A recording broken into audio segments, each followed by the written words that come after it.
Good evening. This is day 4 of the budget series here on YouTube and the Money Mindset Podcast. I'm Ashley with Budgets Made Easy and the Money Mindset Podcast. And this week we have been discussing how to create a budget that you can actually stick to, a money plan.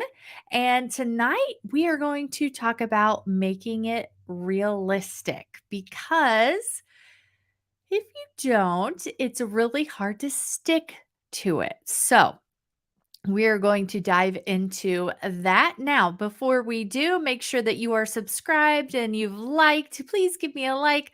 Comment below where you are tuning in from. I love to see where everybody is tuning in from all over the world. It's pretty neat to see that. Tomorrow will be the last day of this series. So, of course, if you want to get notified when that goes live, make sure you are following along. If you're on the podcast, make sure you're following along too.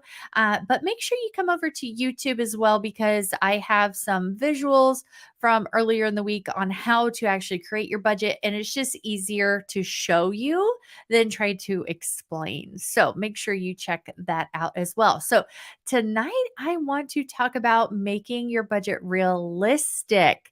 This is probably the hardest part and where people kind of struggle with, especially in the beginning. And it can keep you stuck. It can keep you from feeling like uh, that you can do it. It makes you feel like a budget that it just doesn't work.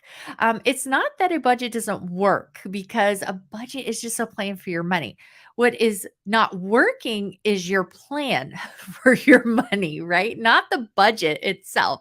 It's the plan that is not working. So, what you have to do is figure out realistic amounts for you, for your family, for your life. Each season is going to be a little different. How many kids you have is going to factor into what makes it realistic, how many people you're trying to feed, your lifestyle currently. Part of making things realistic is to not expect perfection. You're never gonna be perfect. You are not a robot, you are a human. That is our the human condition is that you cannot be perfect. It's literally not possible. So we have to stop expecting everything to go perfectly. You can't expect your budget to be perfect. You can't expect your family to be perfect, your kids, you. Like, it's just not realistic. It's also not realistic when you are just starting out with creating a plan, with trying to save money, trying to get your spending under control for you to go from 100 to 0 overnight. You're not going to wake up and be a completely different person, right? So you have to be realistic with the process and with the journey. And what that means is having patience with yourself. It means knowing that it's going to take time to figure out amounts that actually work for you. And a lot of ways this presents itself with like food. Let's just use that as an example because usually it's the biggest example. And the one thing that we usually struggle with the most is our food budget. And so, if you are in a season where you are at the ball field numerous times a week, maybe you're even playing travel ball, you're gone all the time, you're in a season of work where maybe you're working a lot of overtime, you may not have time or the capacity to meal plan like you know you should, or meal prep like you want to, because you just literally don't have the time. And so you need to be realistic with what you are able to do right now. And that could be a week to week thing. Maybe one week you're going to be really busy. And so you might have more takeout. You may go through the drive through more. But the next week, you might be able to meal prep. Maybe you'll be able to make some freezer meals so that next time that you are busy, you'll have some freezer meals on hand that you can just put in the oven, right? But that's not always doable either because when you freeze stuff, it takes, unless you're putting it into like an instant pot, it can take an hour in the oven, right? And I hate my instant pot. I broke it and threw it away. Like I did not like it at all. And so I don't even have one of those. So I put stuff in the oven and it takes like an hour, maybe an hour and 25 minutes ish for a lot of when I freeze stuff, like a actual like full size cake pan size. It takes like an hour.